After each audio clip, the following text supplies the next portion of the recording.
just yet. They chose their king, their power was met, but we don't answer to Ottawa yet. No crown gave us what we've earned, just dirt and fire and lessons learned. Now the ground it shakes, the steel it groans, and Alberta walks alone. We ride sovereign steel through fire, through frost. We ain't the last, we're the line they lost. Alberta stands, never on its knees. A nation born in the forge of the free.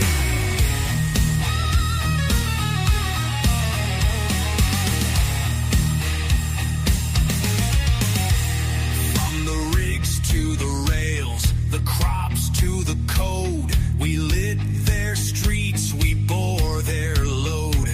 They laughed at pride, they mocked the West, but freedom don't die, it just waits for the test. The cowboys ride, the farmers rise, 5 million strong under open skies. No leash, no lie, no foreign throne. This land is steel and it stands alone. We ride sovereign steel through fire, through frost. We ain't the last, we're the line they lost. Alberta stands, never on its knees. A nation born in the forge of the free.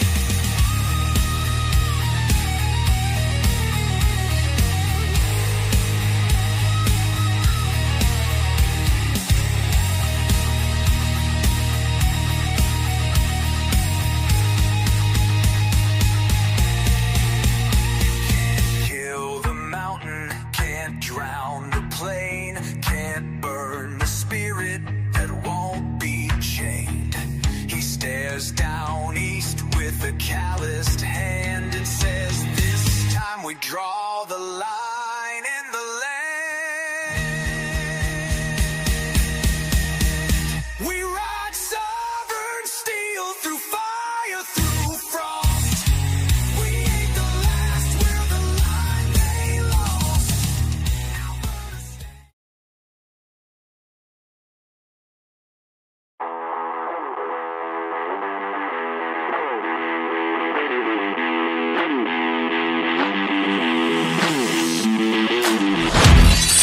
Welcome. It's 7-Eleven Daily Summary with Bruce Scholl. I am so excited to be here. Had a couple of nights off. Had some personal stuff to deal with, challenging in my own head and questioning God's message to me. So thank you very much for joining me and coming back. Yeah, I apologize for having a couple of nights of not being here, but you know, sometimes you need to refresh, and I feel a little bit refreshed, but I don't know about definitely renewed. I think that you know, trying to stay on track and trying to stay on point. Sometimes you know you have to take a step back and relook at that target. And so that's kind of what I did. And I appreciate you coming back with me and being here in general. So it is really important to be here and to be talking to one another about this incredible, extraordinary time that we are living through. I've said it many times, but I am grateful that I am in this. I expected this fully to be, you know, my children's battle, but I'm grateful that we are here. I'm grateful that you're here as well. So let's get to it. Let's unscrew some news together. And I'm always grateful to have you here with me and to go through some of this stuff, because we do need to wake up more people. So make sure to get some more eyeballs on this information. Share it out. Please just share it to one other person. If you can, do it get it out there because it is for our own survival that we get these messages out there. So I appreciate you doing that. And you know what? I've got some great people lined up. I was supposed to have Dan Bermawi, the converted Christian from Islam, and he has a great new book out called Islam, Israel, and the West. And he was supposed to be joining me tonight. We had a bit of a scheduling conflict, so we're going to be doing that. Watch for that on. Let me see here. I'm going to take a look. Tuesday, November 18th at 7:11 Daily Summary, and I'll have Dan Bermawi on. And we're going to talk more about Islam, Israel, and the West, probably focused on the United States, Canada, and Islam, and how we cannot coexist, even though we are led to believe that we are xenophobes and Islamophobes and all that other garbage that we're guilted with, so that we don't stand up and be the strong men and strong Canadians and Americans that we're supposed to be. But it is that slippery game. Anyway, so we're gonna have Dan come on Tuesday, and I'm actually just in the middle. Actually, I was just checking as we were talking, checking on James Roguski. James Roguski just put out a new Substack talking about currency, money, banking, and in general. So I look forward to having a conversation with him about that because, as you may know, we are like I've said many times, we're living in extraordinary times, and it's all coming to light. One of the lies, or many of the lies that we've been told, is that banking. So there's just a hint of what he was talking about was fractional reserve banking, and what he said was the lie is that they don't actually use any of the depositors' money and then lend it out. They actually just make it from thin air. So we're going to get into that and dive into that. Hopefully tomorrow night we'll see if we can make that work. And obviously I'll continue to do my best to get some great guests on here. And if it's not great guests, it'll be some great conversations, just you and I. But let's get into tonight. Again, I'm grateful that you're here. Sorry for taking the last few nights off, but I definitely needed some time away and some sharpening of the axe, so to say. All right, I always want to start off by saying thank you. Thank you to the circle of friends and my family and the challenges that have faced us over the last few years, because they have certainly shaped Unscrew the News and certainly shaped Bruce Scholl into the person speaking before you today. And I also want to say thank you. And this is critical for your family and preserving your wealth. But nuggetstacker.com has turned into be a great sponsor and friend of Unscrew the News. And they are right here in Calgary, nuggetstacker.com. You can order online. It'll be shipped anywhere in Canada. I think it's $599, anything over $599, and they ship it to you for free. I'm actually just in discussion trying to think of my next purchase, and I think I'm going to sign up for my own gold subscription, and you might want to check that out. It's a great way to get in if you've never done it before, but jump in for $50 to $100 to start off with, and you just put it in on a monthly basis, and then when you get to your allotted amount, he'll send it right to your door.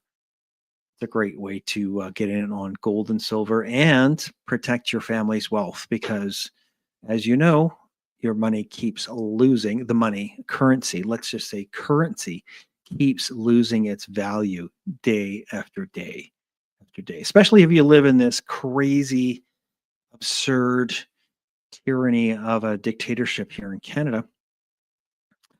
And anyway, nuggetstacker.com. Give them a shout.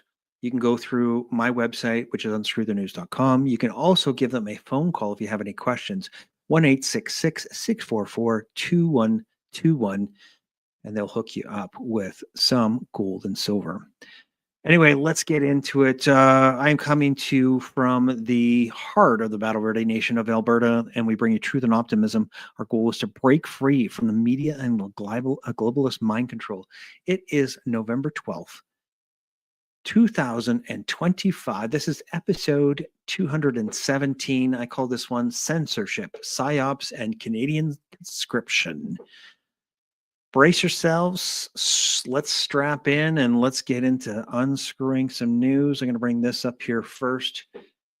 I want to jump right into virology. Virology, because in case you haven't noticed, Albertans and those non-vaxxer type dirty bastards, they're under the gun, and I think it's Alberta in general.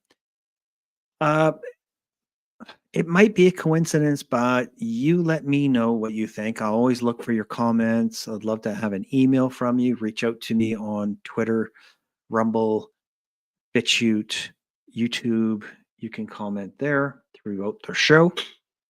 Anyway, you let me know what you think, but I kind of think that the reason that there's so much pressure on Alberta, and I'm speaking in regard to the measles, this measles outbreak bullshit, is that we are obviously looking to exit the system, exit the New World Order, exit the WEF plan of attack, the one world government that probably most of you are well aware of. But I'm wondering if this attack on Albertans, and I'm sure that you're probably seeing it as well, because all those dirty unvaxxed, they're the reason that all those vaxxed are now at risk. So what the hell's the use of having a vaccine if you're at risk from the dirty unvaxxers, you brainwashed CBC viewing morons? What is the focus here? Why is your vaccine not working? All right, I'm just going to touch on a couple of things that I've saved in my bookmarks from the last hoax of the measles. Swirty had some good views here. Swirty, you want to prove viruses exist? Great. First, you'll need a tissue culture to artificially grow cells in the lab. You take monkey kidneys cells and add antibiotics to the tissue culture. Does it matter that the antibiotic's toxic to the cells? No, who cares? You add fetal calf serum to slow down the death of the cell culture. Yes, you heard it right. The blood of a bovine fetus. Now we have our toxic cell culture. The final step is adding body fluid from a sick person with an alleged virus. Oh, look, the cells in the culture are damaged and dying. Could it be that could it be the toxic antibiotics? Nah, let's blame the imaginary virus. Turns out virology is garbage pseudoscience after all. Sanjay John, who I've interviewed a couple of times, fantastic mind, fantastic person, and really I think has a handle on this hoax and the pseudoscience. I love Sanjay. Let's have you on again here soon. Found old paper from 1983, measles in Gambian villages. There were 146 cases of measles among 1,073 children younger than 11 years. 30% of the children had been vaccinated against measles.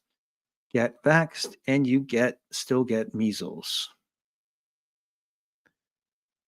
I'm not going to get into too much of this, but here's another one from Sanjay. This is from January 27, 2024. Measles lie. There's two lies here. That the skin rash is dangerous. The quacks exaggerate the rash cause measles virus. Can go to the brain, etc. Fear, fear, fear. And then number two, that the measles vaccine does any good. There is no measles virus. Antibody fighter protection for measles is junk science. Yeah. If there is no measles, then the vaccine is certainly not going to do any benefit. All right, I'm going to go to, let me see, that was virology. Now I'm going to go to the think I had a measles one here. Measles.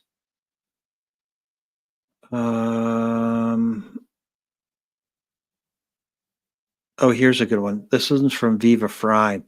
When the, let me see, CTV claimed that a child had died from the measles. And this is the anyway, I'll just read this out to you. I bet he had other serious medical complications. Be right back. I'm back. He was right. Born prematurely, faced other serious medical complications. Do you ever get tired of being liars? CTV News says infant in the southwestern Ontario who had contracted measles from their mother before birth and was born premature has died. Ontario's chief medical officer of health says the child's mother had not been vaccinated. Oh my God. Dun, dun, dun. It's those dirty unvaxxers, dirty anti-vaxxers. Our vaccine doesn't work because of you. Isn't that the whole point? All right, I'm going to go back to, I got to go back to my bookmarks and I got to go to all bookmarks because there's one other thing shared to me from Sheldon Yakachuk. That's not it. Almost there, almost there. Hold on a second. I think it's very close. Where is it? Right there. Right there. All right, I want you to look at this because we've been hounded, we've been bullied, we've been definitely the pressure is on for Alberta to feel the wrath of the WHO because they're speaking out and all of the crazy lunatics. And let's see what Sheldon Yakachuk, and this is from yesterday. This is November 11th. Continuous outbreak equals foothold on the country equals 2 cases. How's about you just F off with your fear porn, Susie? Obviously, in regard to Susie, because this was just constant barrage of the same message over and over and over again. Obviously, a bot army was sending this out. Anyway, here's the table. Confirmed cases as of 12 p.m. This is November 7th, 2025. And you can look here for Alberta. There were 1,956 cases, but that was from March, all the way from March.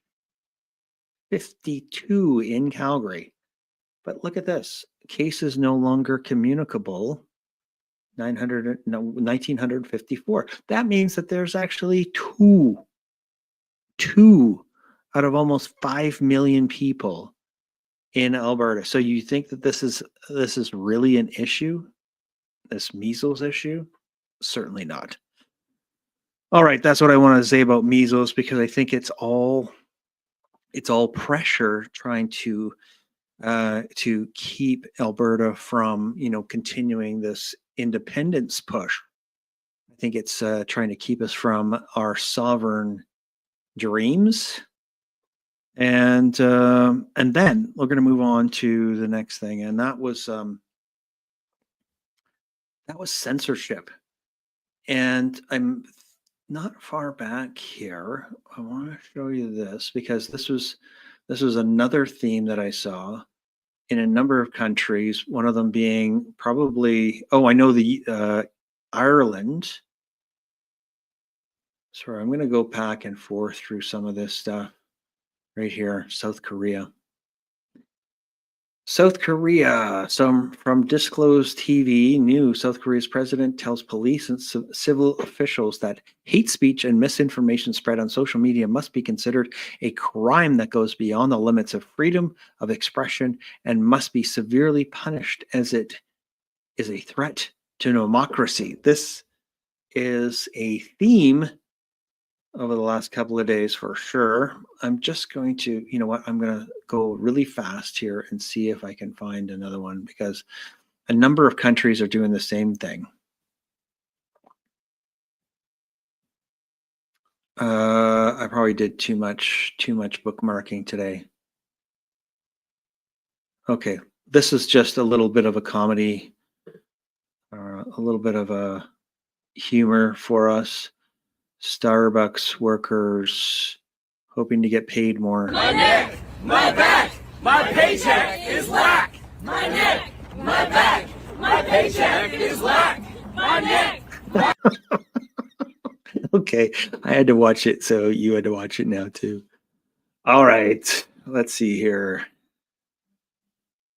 Pandemic treaty. That's James Rogowski. We're maybe going to talk to him tomorrow. Brazilian protesters at COP 30. Check this out. And I'll show you the picture later. They tore down 100,000 trees to put in a road to get these, what do you call them? Parasites into this COP 30. I'm looking for it, but I'm not really finding it. But I did find this one here. The World Health Organization orders governments to prepare for mega lockdowns due to deadly monkeypox strain. Right? What do you think about that? All right. Thoughts? There's so much going on, and I know I missed a few days, but so much going on, and I'm going to just swish right by the Starbucks dancing. Oh, here's more about the measles. This is from CTV News. The lying CTV News. Certain religious and cultural groups, including Mennonite populations, were the first outbreak began in 2024 after an international traveler from Thailand attended a wedding in New Brunswick. Yeah, sure. Garbage. What do you guys have to say about Sydney Sweeney? Anybody have a comment? Send me a comment. Send me a post. Send me something. Send me a message if you have something to say about it. I thought it was just really a distraction. We have to remember that this is all distraction, because more than likely at some point here in the next little while, we're going to have a collapse of our markets, and what you consider money, which is just currency, will be next to useless. Hopefully we're not in Weimar, Germany, but I can't help but think that this funny money that we have is going to be completely useless. But anyway, that's why I have gold and silver in my hands. So I thought this was a great post from Vladimir Putin News. Russia is finalizing the groundbreaking law. Stay-at-home moms will be recognized as officially employed, with maternity leave fully counting toward their pensions. No more gaps in retirement savings for raising the next generation. This is real support for women and families. I agree. This should be, definitely in the top 10 priorities for Alberta as a nation, for sure. David Wolf. Okay, yeah, this is cool. Coming up November 22nd, 2025, from noon until 4. It looks like there's a rally and protest in Ottawa at Parliament Hill. And obviously this is to rally against Bill C8, C9, and for our beloved ostriches in BC. We Canadians demand accountability, transparency, and justice for all. Be interesting to see if Elbows Up Dude comes out. I think this should absolutely include a refusal of the public to participate in any form of digital ID. I agree too. All right, I want to listen to this woman. Sorry, I'm going to be bouncing around because so much has happened in the last couple of days. Let's just listen to this lady. She has some good thoughts. Slavery would have worked. We just implemented it wrong. Sounds ridiculous, right? Well, that's how y'all sound when you say we're going to try socialism one more time. This time it'll work. Quick recap of socialism. Okay, Karl Marx thought it up in the 1800s. Vladimir Lenin made it real around 1917 under the Soviet Union. It failed miserably. 20 million people died from forced collectivization and starvation. Mao tried socialism in China in the 1900s. 30 million people died. Venezuela, once South America's richest nation, lost 75% of its economy under socialist Hugo Chavez. It's the same pattern every time. Look at North Korea and South Korea. South Korea, you've got a free market system that built an economy worth over $1.7 trillion.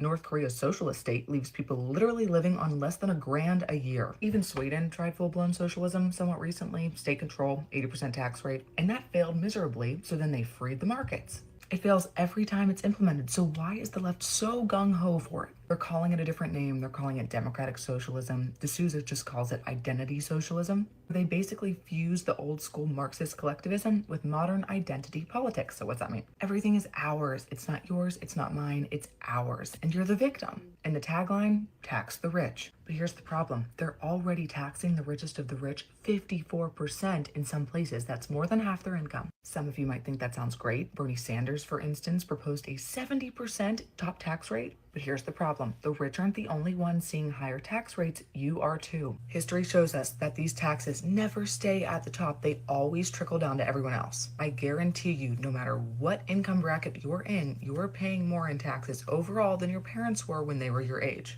That's why the majority of Americans were very glad to see Trump's One Big Beautiful Bill pass, because that prevented a tax hike in every income bracket. All right, moving on. Thank you very much from American Papa Bear. And then this gentleman, I don't know who this guy is, but I'd really like to stand up against stupidity, part 1. I am seeing more and more in today's society the embracing of stupidity, shrouded under virtue. But for societies, for organizations, for sports teams, stupidity is far more dangerous than malice. And I'll give you an example. When you know somebody is acting with malice, you can anticipate their moves. You actually understand their morality. You don't agree with it, but you can understand that they have a morality that's different than you. What stupidity does, and there's a guy named Bonfman who wrote a theory of stupidity. He was commenting on how German society became stupid because they stopped questioning dumb things and they just rushed to show their obedience. And then what ends up happening is they get to their position because they've suspended their critical thinking. And then once you're making policies based on stupidity, there's no morality to it. There's no reality to it. They don't actually care about the facts. They're just doing a policy because they're told they have to do it. And that type of stupidity in our society is very dangerous to our society's success and long-term future. And I can list right now off the top of my head 100 policies that an intelligent group of human beings are instituting that are objectively stupid. It's like we're embracing compliance and obedience, which is translating into stupidity. God, I hate that TikTok thing. Anyway, that was good, right?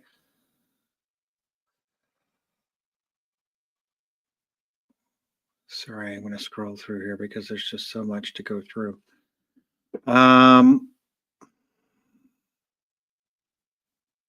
So much crazy shit. All right, I was going to get into this one at some point. So, Matt Alexander, let's just look at this post right here. The Carney Liberals want to bring conscription to Canada. Canada is seeking help from countries who use conscription to learn how to do it. PM Carney's first parliament sat on May 26. By June, CDS Jeannie Kerrigan had a team in place looking to massively grow the military. It's coming. Which means that the Department of National Defense will not be acting alone to achieve this lofty goal. One clue as to where they are headed with this is an acknowledgement that the CAF Tiger team will be consulting allies such as Finland for their expertise in maintaining large standing military reserve forces. For the record, Finland's solution is the fact that military service is mandatory for all males and voluntary for females. While I am personally in favor of mandatory national service, I'm not sure how such a measure would fly given the current political climate in Canada. Interesting. And then here was the headline. Canadian military will rely on an army of public servants to boost its ranks by 300,000. Federal public servants would be trained to shoot guns, drive trucks, and fly drones, according to a Defense Department directive. That's from from November 10, so 2 days ago. Interesting, don't you think? All those homebodies, the ones that want to work and are afraid to go back into the office after 2020, All right, and I mentioned this. This is in regard to Brazil and COP30. They bulldozed 100,000 trees in the Amazon rainforest for a highway to shuttle 50,000 delegates to COP30. The private jets are falling from the skies in a carbon confetti parade. Avida Liberdade slices 13 kilometers through the protected Belém Environmental Protection Area south of Belém. The irony of desecrating the iconic rainforest to host a climate summit, right? Red dirt is flanked by dense green jungle. Yellow excavators and bulldozers grind forward amid scattered vehicles. Experts warn of fragmented habitats, supercharged roadkill, and a red carpet for illegal loggers and sprawl. Net zero on the tarmac, biodiversity in the ditch. Crazy, crazy, crazy. All right. Let me see. Danielle Smith, keep moving, keep going forward, keep pushing. Let's keep moving forward, everyone. All right, David Parker, if you actually want to save Canada, you need to stop relying on politicians. You need to do the work yourself. No one is coming to save you. There is no leader who can fix this. It is up to us. And on that note, I want to mention that over the last couple of days, I had a bit of an epiphany, a bit of a message from God, really. And that is, it has to do with a wall. And I don't know exactly how to interpret it, but, you know, I see myself standing on a wall or creating a wall, almost like creating a wall of people. And to me, it seems like a wall of, to protect Alberta and the way of life here in Alberta. I don't know. Maybe that's maybe that's what I call the next show. I'm not exactly sure, but I really just had this vision, and you know, when you get those visions, you have to pay attention to it. I'm not really sure how I'm interpreting it at this point, but anyway, I shared it with you. I haven't shared that with anybody else, so. All right. So I mentioned I was going to have Dan Bermawi on tonight. And I thought I'd just show this because, you know, he and I have talked about this before, but he says Islamic public prayer has absolutely nothing to do with spirituality and everything to do with the display of dominance. This is really groundbreaking to me. And if you dare to object, you'll be called an Islamophobe. It's an international provocation designed to test the limits of society by exploiting its tolerance because they look at us as weak. So I'm looking forward to having another conversation with Dan. And here he is with Gad Saad. Let me see. Why banning the Muslim Brotherhood in the West is not enough. If you get a chance to watch that, it's a good interview. Dr. William Mackis is in El Salvador doing a speaking engagement for Reclaiming Health and Longevity Symposium in El Salvador. So good luck to him. Cam is, look at this, another separatist leaders courting the U.S. conservatives in Washington and Mar-a-Lago. Good job. Keep it up. Keep up the good work. I don't know if there's anything else that I wanted to show you right now, but I've got some other stuff that I wanted to show you. And this is from the Reese report. Because we're going to talk about, what else did I talk about? We talked about censorship. We talked about Psyops. We talked about conscription. Oh, I do want to go back to Mark Carney, and I'm going to see if I can find that clip where he's talking about that the internet is a dangerous place. So. Prior to the 2020 lockdowns, buy now, pay later services were obscured from most of the market. The firm was founded in 2012 by PayPal co-founder Max Levchin, but was only used on high purchases by a small handful of merchants. After the 2020 lockdowns, as people's money became weaker, sudden partnerships with Apple Pay and Amazon, a Super Bowl ad, and an IPO brought Affirm and the entire buy now, pay later scheme to a public already slipping into debt.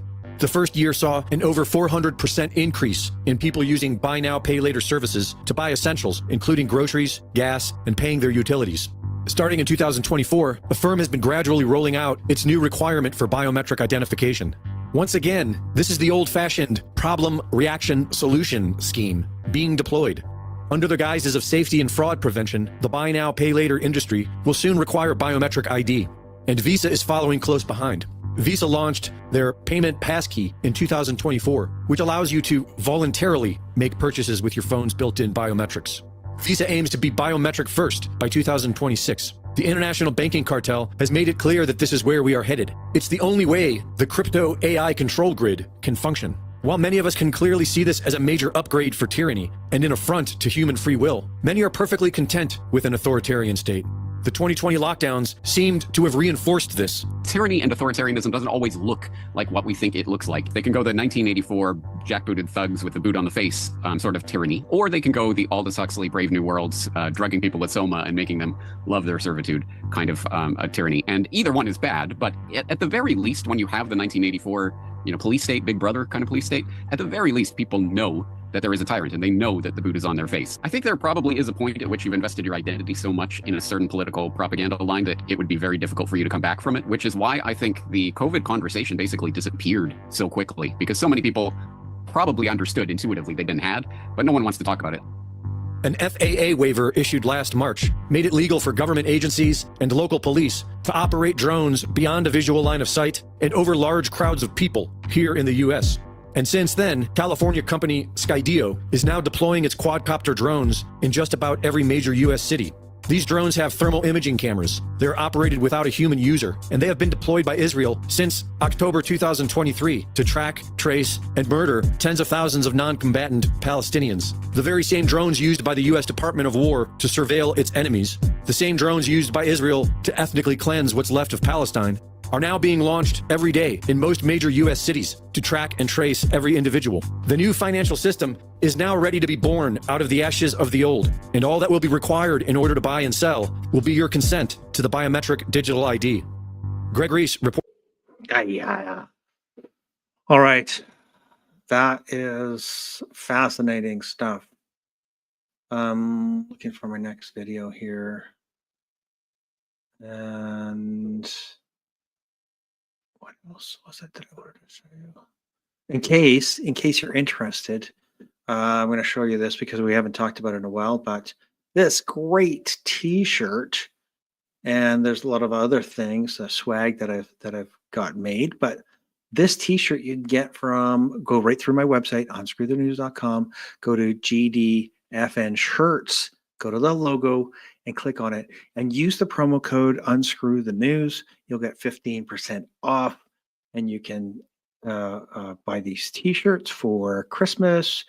And they're great shirts. You know what? I'm just talking to the maker of GDFN shirts about a bit of a higher quality fabric. So we're in the process of getting that. But these are great shirts anyway. I've got a number of them that I hand out and give out to other people. But anyway, if you're interested, let's see. If you haven't had a chance, watch the interview with Thomas Special. He's the guy that that called out Brennan. What the hell is his first name? James Brennan? No. John Brennan. Sorry, John Brennan. And he just called him out and then got poked in the chest. That was a really interesting conversation. So you can look that one up. That's Thomas Special. All right, I wanted to talk to you quickly about silver and gold because, you know what, today was a fantastic day for silver price. You can see it went up almost $3.50 Canadian per ounce, up to 74.75 right now, or 75.80, whatever you want to, whichever one you want to look at. Gold also went up almost $81 today. And that's US. Let me just see if I can get Canadian on there for you. Ooh, $114 Canadian. Nice. Up almost 2%. You can see that silver went up almost 5%. Anyway, so much going on. NDP, let's talk about NDP in Alberta. NDP, in case you haven't figured this out, put all the dots together. because I have it, not completely down, but we need to be paying attention and step back and look at the forest. We have to look at the artwork from a different angle and make sure that we are understanding it. But the NDP have been, I believe, working with the unions to create these crises with the teachers union, and they're obviously part and parcel to the push to discredit Alberta Health Services and Danielle Smith and the UCP government around measles and whatever else they can find as an Achilles heel. That they're just nipping at the heels, and they're also going to be doing a recall. So this is the dirty scoundrels and the NDP, the socialists that want to just spend your money. They want to get rid of any investment. They do not want to use the resources, but we're all going to get free shit, just like they happened in New York with now this Mamdani. That'll be a real social experiment to watch, because I don't think it's going to end up well, because he's obviously promised a whole bunch of free shit, and people voted him for free shit. And more than likely, with an 84% voting rate, I'm guessing that is probably not without a bunch of cheating. 84%. I don't know if that's ever been seen in any market anywhere, but good candidates usually have somebody that's also equally as good on the other side. It doesn't necessarily. It's not a blowout like that. It's pretty odd to see, but anyway, I'd love to hear your comments. Love to hear any complaints or questions that you might have. Obviously, send those my way. I'm going to continue to try and push forward with the 7-Eleven daily summary. I don't know. Maybe I'm thinking I'm toying with the idea of changing the name to The Wall or something in regard to The Wall, because that's what I feel like is necessary. It feels like I'm being told that this is what we need to be working on, is creating that wall. And obviously, we want to let in people that want to help us build this nation here in Alberta, but we've got to do it ourselves. We've got to do it together, and we cannot wait for a White Knight. We cannot wait for a Pierre Poilievre or even a Danielle Smith to solve this for us. It's you and I, and we've got to get out there with our families, with our friends, and we have got to build this nation. We've got to stay on course and do not let the globalists push us off course by fear mongering. And they're going to, push they're probably going to push the measles. They're probably going to push monkeypox. They're probably going to push the flu. They're going to push probably some weather disaster on us.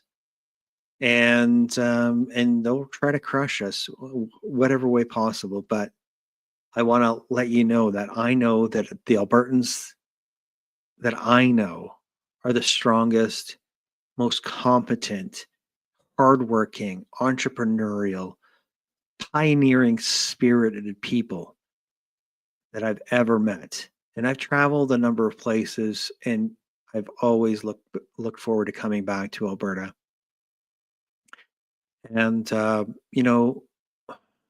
one other thing I'm going to let you know is that a number of years ago, when all of this hoax, the dark times came about, I really did consider, leaving Canada. But in the end, there's no real safe place. And, I don't hold it against anybody that's left, because I think, if you've got a good place to go and you can make it work, that's fantastic. But what I realized was, damn it, I'm not giving up. I am not walking away. I'm not walking away and saying, no, go ahead, take over our land, take over Alberta, take over Canada, whatever the case is. I decided that had to be the line in the sand, and we had to work and fight and stand up for our children and our grandchildren to come. So if you're with me, please come back. I'm going to be here as many nights as I can. I'm going to try and do this nightly, probably 6 nights a week sort of thing. And I I am so blessed that you're here with me. I'm so blessed that I have this opportunity, and you are blessed as well. God bless you and your family. Let's stay sane together. Keep your head on a swivel. And this is Bruce, and I'm out of here. Thank you so much for watching Unscrew the News. I appreciate your participation in freedom in Canada. Share this information and help others to wake up. God bless.